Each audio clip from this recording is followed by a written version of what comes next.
एक बेचारे बाप की दर्दनाक कहानी। कोई घटना, कोई किस्सा या कोई कहानी कितनी दर्दनाक हो सकती है, इसे नापने का कोई मापदंड तो नहीं है। लेकिन आज के इस पोस्ट में जो कहानी मैं आपको बताने जा रहा हूँ, मुझे यकीन है कि इससे ज़्यादा दर्दनाक और दुख भरी कहानी आपने ना कभी पढ़ी होगी, ना सुनी होगी, ना देखी होगी। मैं खुद ये दावा नहीं करता, लेकिन जिनसे मैंने इस कहानी को जाना है वो लोग ये दावा करते हैं कि यह कहानी एकदम सच्ची है। चलो सीधे ही कहानी बताता हूँ। 2014 का वर्ष था। इराक में दहशतगर्दों ने हाहाकार मचा रखा था। हर दिन लड़ाइयाँ, खून खराबा, बम ब्लास्ट, ये तो आम सी बात हो गई थी। ऐसे ही एक गांव पर इन दहशतगर्दों ने कब्जा जमा रखा था और वहां पर वे हर दिन कत्लेआम मचाते थे। इसी गांव में आयूब अपने परिवार के साथ रहता था और यह कहानी इसी व्यक्ति की है। आयूब ने अपनी जिंदगी के सबसे भयानक 2 दिन इस दहशती माहौल में देखे जो पहले उसने कभी अपनी जिंदगी में नहीं देखे थे। दहशतगर्दों द्वारा आयूब के इलाके में बॉम्ब फेंका गया। वह था उसकी जिंदगी का पहला सबसे खराब दिन, और दूसरा दिन था इसी बम हमले की वजह से उसकी बीवी का इंतकाल होना। दहशतगर्दों ने गांव पर कब्जा जमा रखा था, इसलिए ना चाहते हुए भी अपने 2 जुड़वा बेटों के साथ 2 सालों तक आयूब को इसी गांव में रहना पड़ा। लेकिन अब दहशतगर्द और इराकी आर्मी वालों के बीच हर दिन की लड़ाइयों की वजह से वहां रहना और भी ज्यादा खतरनाक हो गया था। आयूब किसी तरह उस गांव से निकलकर अपना और अपने बच्चों का जीवन सुरक्षित बनाना चाहता था। लेकिन यह इतना आसान नहीं था, क्योंकि दहशतगर्दों को हुक्म मिला था कि जो भी इस गांव से भागते हुए पकड़ा जाए उसे वहीं मार दिया जाए। आयूब जानता था कि भागते हुए शायद वो पकड़ा जा सकता है और मारा जा सकता है, लेकिन वह इस बात से भी वाकिफ था कि अगर वह यही रहा तो जरूर मारा जाएगा। उसे अपनी जान की कोई फिक्र नहीं थी। फिक्र थी तो बस उसके 2 जुड़वा बच्चों की, जो अब उसके लिए दुनिया में सब कुछ थे। काफी सोच विचार और मनोमंथन के बाद आयूब ने एक योजना बनाई।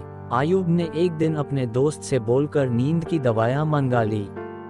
उसने अपने बच्चों के दूध में नींद की दवाई मिलाकर रात को उन्हें दूध पिला दिया और उनके सोने का इंतजार करने लगा। उसका प्लान था कि रात के अंधेरे में चुपके से बिना आवाज किए इस गांव से निकलकर सीधा इराकी आर्मी तक पहुंचा जाए। इसलिए बच्चों का शांत रहना बहुत जरूरी था। बच्चों के सो जाने के बाद आयूब ने दोनों बच्चों को अपने कंधों पर लिया और चुपके से दबे पांव गांव से निकलने लगा। लेकिन बदनसीबी है कि उसका साथ छोड़ने का नाम नहीं ले रही थी। गांव के कोने कोने में दहशतगर्दी पहरा दे रहे थे। एक दहशतगर्दी ने आयूब की आहट सुन ली और उसकी दिशा में एक गोली चला दी।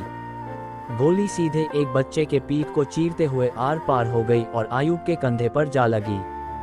बच्चे की वहीं पर मौत हो गई। लेकिन मजबूर आयूब अपना दुख मनाने के लिए रुक भी नहीं सकता था।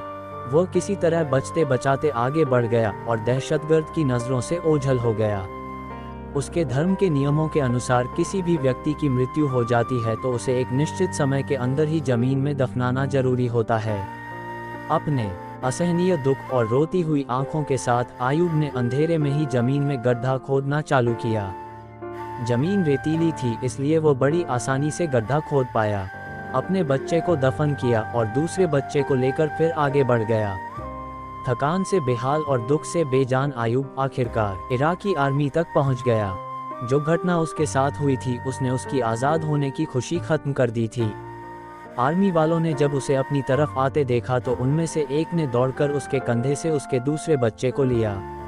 आयूब वहीं पर बैठ गया। आर्मी वालों ने उसे पीने के लिए पानी दिया। आयूब पानी पीने लगा, तब आर्मी वालों की बातें उसके कान पर पड़ी, जिन्हें सुनकर उसके पैरों तले से जमीन खिसक गई। आर्मी वाले आपस में बात कर रहे थे, जरूर इस बच्चे के पीठ पर लगे घाव की वजह से इसकी मौत हुई होगी। हो सकता है किसी दहशतगर्द ने पीछे से गोली चलाई हो। उनकी बातें सुनकर आयूब को रियलाइज हुआ कि उसने कितनी बड़ी गलती कर दी थी। उसने रात के अंधेरे में और अपने पहले बच्चे की मौत के गम में अपना सुध बुध खोकर अपने सोते हुए बच्चे को ही मरा समझकर उसे दफन कर दिया था। दोस्तों, ये कहानी सुनकर आपके मन में निराशा के भाव आ गए होंगे। ऐसा होना बड़ा ही सहज और स्वाभाविक है, लेकिन इतनी दर्द भरी इस कहानी से भी हम एक सीख ले सकते हैं। चाहे जो हो जाए, किसी भी कठिन से कठिन परिस्थिति में भी अपने आप को, अपने मन को निश्चल रखना बहुत जरूरी होता है। दोस्तों, ऐसी निराशाजनक कहानियां बताकर मेरा किसी को दुखी करने का इरादा बिल्कुल नहीं है, लेकिन ऐसी कहानियां ही हमें सिखाती है कि कैसे इस कठिन जीवन को हर परिस्थिति में जिया जाना चाहिए। दोस्तों, आपको कहानी कैसी लगी कमेंट करके जरूर बताइएगा। कहानी पसंद आई हो तो वीडियो को लाइक, शेयर करें और चैनल को सब्सक्राइब करें। वीडियो को पूरा देखने के लिए बहुत बहुत धन्यवाद दोस्तों।